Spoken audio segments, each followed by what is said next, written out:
and 8 years old. The course is 20 kilometers long, and no one thinks of keeping anything in reserve. They go hell for leather all the way.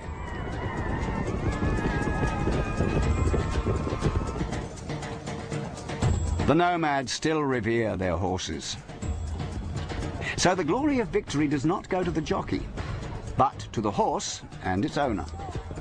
In training their horses, the Mongolians can call on the experience of centuries as nomads and warriors. The winner gets arak, fermented mare's milk, the Mongolians' favorite drink. The winner isn't called the champion, but the one anointed with arak.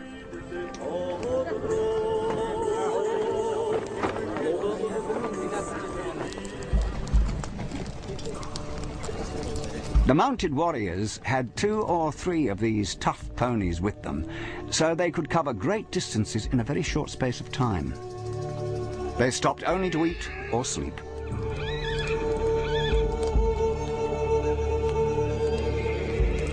The troops' staple diet was meat that the Tartars kept under their saddles to tenderize it, or so European sources reported in the Middle Ages. The myth lives on to this day in the term steak Tatar. It is true that the Mongol soldiers carried cow bladders of dried powdered meat that could be dissolved in hot water. This made an instant broth on which the horsemen could survive for months. With simple but effective methods, Genghis Khan had organized his army and simultaneously restructured the social order of the steppes. Now he wanted to secure his grip on power. An advisor had told him, "You can conquer an empire on horseback, but you can't run it on horseback." The nomad Genghis Khan founded his capital, Karakorum. In 1220, he decided on a site on the banks of the Okhon River, the lifeblood of the region and the focus of previous empires of the steppes.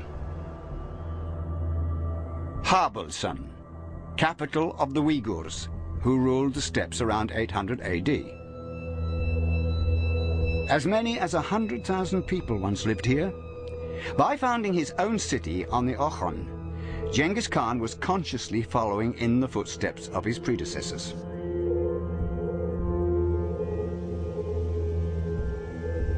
Karakorum means Black Mountains. 800 years ago, it was the capital of a world empire. Today, at first glance, nothing is left of its glorious past. Modern Khahorin is a sprawling mix of wooden huts and concrete tower blocks. But from the air, the outlines of the historical city can still be seen. What lies hidden under the grass of the steppe? A team of German and Mongolian archaeologists is searching for the answer.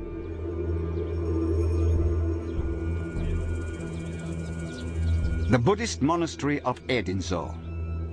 Its northern wall is where the Karakorum city wall once stood. When the monastery was built in the 15th century, it recycled stones from the old capital. And in the foundations of an old temple, the archaeologists found a stone with a Chinese inscription. In the 15th year of the dragon, they built a palace. Did this stone come from the foundations of the Khan's palace?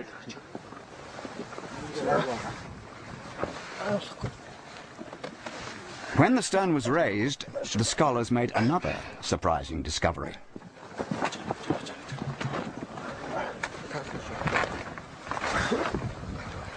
On the back, the Chinese inscription is translated into the vertical Mongolian script.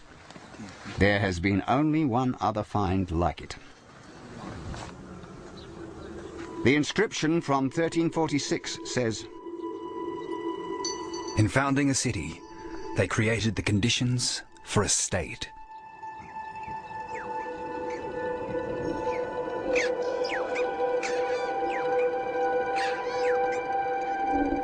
Mongolians regard Karakorum as the birthplace of their nation. This is what it may have looked like after Genghis's son and successor, Ogode, made the city his seat. Ancient sources describe Karakorum as a cosmopolitan city with people mingling from every corner of the empire. The Chinese quarter, with its artisans' workshops and factories, lay in the center of the town, next to the market square, which was lined with merchants' offices. Directly behind that was the Muslim quarter, the home of traders and caravan leaders. And finally, at the north gate, there was a Nestorian Christian church. In the city, the warlike Khans showed another side to their character. Their tolerance for everything new and unknown made Karakorum a melting pot for different cultures and religions. In the Chinese quarter, the two main streets met. Archaeologists from the University of Bonn are digging at this intersection. 2.5 meters beneath the sand, they uncovered a paved road. The road builders had considerable technical expertise. Along the edge of the paving, they installed wooden expansion joints so that the road could withstand the steps' enormous variations in temperature without cracking. The archaeologists themselves must also allow for the climate. Only a small part of the city can be uncovered in the short summer months. By mid-September, the first frosts bring work to a stop. There's also the problem of the wind off the steppe, which keeps blowing dust into the dig. It's a Herculean task.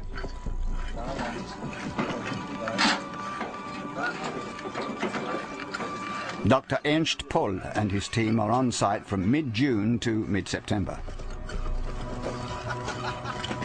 They record the ground plans of the buildings, take measurements and note every detail to compare with the ancient sources.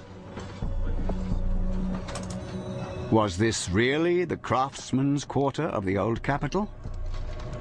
And if so, what did they make in it? The finds like this culvert are not only evidence of a surprising level of sophistication for a city on the steppe, they also show how many businesses were concentrated in this small area. Wir besitzen Belege eiserner Schmiedewerkstätten, von Bronzegießereien. Wir wissen von Glasherstellung und von Knochenverarbeitung. Und wir haben einige Funde, die uns zeigen, dass an dieser Stelle auch ein Goldschmied, ein Silberschmied gesessen hat. Das schönste Stück unserer Ausgrabung ist sicherlich dieses goldene Plattenarmband, welches in den jüngsten Schichten der Zeitenhälfte des 14. Jahrhunderts gefunden wurde. Near where the gold bracelet was found, they even discovered the corresponding mold and a small pot of mercury needed to work the gold.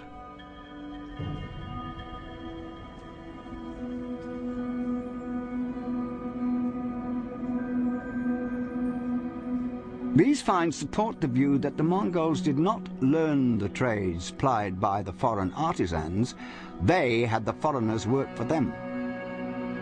A few specialists came voluntarily from China and elsewhere in the empire. The rest were brought by force.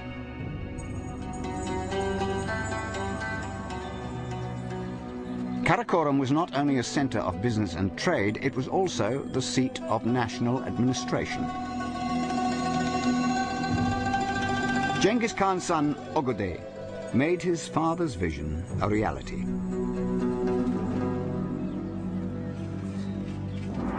By building government offices and a palace, he transformed a race of marauding nomads into a stable, organized nation.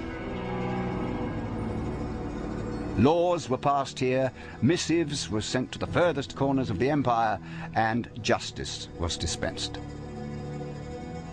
Genghis Khan, an illiterate himself, had a script developed especially for his administrators. Borrowed from the Uyghuric, The vertical script later became the Pax-Pa, the square script. For centuries after the empire ceased to exist, Mongolian remained Asia's one common language, comparable to Latin in medieval Europe or English today.